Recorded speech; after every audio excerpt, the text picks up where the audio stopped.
কিছু কিছু রেসিপি আছে এরকম যেটা দেখলে সবারই মনে হয় যে এটা অনেক ইজি রেসিপি আর এটা আমি যে কোনো সময়ই করতে পারবো, কিন্তু সত্যি যখন আমরা প্র্যাকটিক্যালি সেই জিনিসটা তৈরি করতে যাই তখন অনেক ছোটোখাটো প্রবলেমের সম্মুখীন হই আর পারফেক্ট জিনিসটা তৈরি করতে ব্যর্থ হই।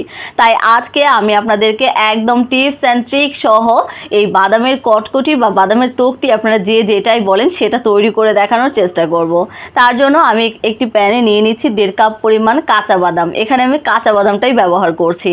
কাঁচা বাদামটাকে যদি আপনি ভেজে নিয়ে তারপর এই বাদামের তক্তিটা তৈরি করেন তাহলে সেটার যে টেস্ট আসবে, সেটার যে ক্রিস্পিনেসটা আসবে, সেটা কিন্তু আপনি রেডি ভাজা বাদাম কিনে এনে তৈরি করলে সেই মজাটা পাওয়া যাবে না। তারপর বাদামটা আমি একটু মিডিয়াম টু লো হিটে খুব ভালোভাবে ভেজে নিয়েছি। এখন এটাকে মোটামুটি ঠান্ডা করে নিতে হবে। মোটামুটি বাদামটা ঠান্ডা করে নিয়েছি। এখন হাতের সাহায্যে দেখবেন চাপ দিলেই উপরের যে লাল খোসাগুলো আছে সেগুলো এরকমভাবে উঠে চলে আসবে। সবগুলো বাদাম এভাবে চেপে চেপে লাল খোসাটা আমি ছাড়িয়ে নেব। তারপর একটি কুলা কিংবা যে কোনো এই পাত্রটাতে রেখেই আমি একটু লাল খোসাটা ঝেড়ে ফেলে পরিষ্কার করে নেব। তারপর আমি আবারও একটা প্যানে নিয়ে নিচ্ছি 1 কাপ পরিমাণ চিনি। আপনারা চাইলে কিন্তু এখানে 1.5 কাপ পরিমাণ বাদামের জন্য 1.5 কাপ পরিমাণ চিনি ব্যবহার করতে পারেন। আমি আজকে চিনিটা কম ব্যবহার করছি, 1 কাপ ব্যবহার করছি, কেননা আমি চাচ্ছি যে চিনিটা কম থাকবে, বাদামটা বেশি থাকবে, বাদামটা উপরে ভেসে ভেসে থাকবে, খেতে অনেক ভালো লাগবে।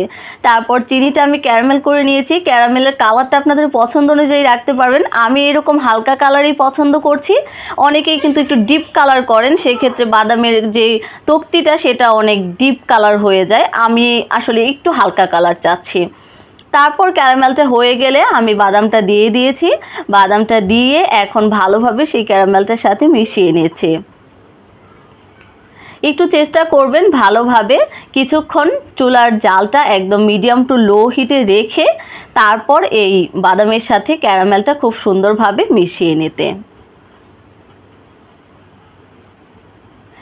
এখন এই বাদামের যেই মিশ্রণটা সেটা গরম থাকা অবস্থায় কিন্তু আপনাকে আরেকটা পাত্রে ট্রান্সফার করে নিতে হবে। আমি আগে একটি ছড়ানো একটা প্লেটে আমি ঘি মেখে রেখেছিলাম।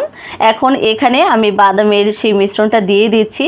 আমার এটা আনতে আনতে একটু ঠান্ডা হয়ে যাচ্ছিল, প্যান থেকে উঠে আসতে চাচ্ছিল না, কারণ এটা এখন অনেকটাই একটু ঠান্ডা ঠান্ডা হয়ে গিয়েছে। আপনারা আরেকটু গরম অবস্থায় এখানে মানে সেটাকে সেট করার চেষ্টা করবেন। আমি তারপর একটু হালকা গরম থাকা অবস্থায় আমি এটা কেটে নিচ্ছি, কেননা ঠান্ডা হয়ে গেলে কাটতে একটু প্রবলেম হবে। সেজন্য আমি জাস্ট একটা ছুরি দিয়ে এটাকে শেপ দিয়ে রাখছি। তারপর যখন ঠান্ডা হবে তখন হাতের সাহায্যে সেই শেপের অংশটাতে দেখবেন যে 2 হাত দিয়ে চাপ দিলেই সেটা খুব সুন্দর ডিজাইন, আপনি যেই ডিজাইনে কাটবেন সেই ডিজাইনটা তৈরি হয়ে যাবে। তারপর ঠান্ডা হলে আমি আমার শেপগুলো খুব সুন্দরভাবে হাতের সাহায্যে ছাড়িয়ে নিয়েছি। দেখুন এটা দেখতে কতটা সুন্দর লাগছে আর ক্রিস্পিনেসটা আমি কি বলবো, এটা যদি আপনি 1 মাসও রেখে দেন তাহলেও আপনার ক্রিস্পিনেসটা একটুও চেঞ্জ হবে না।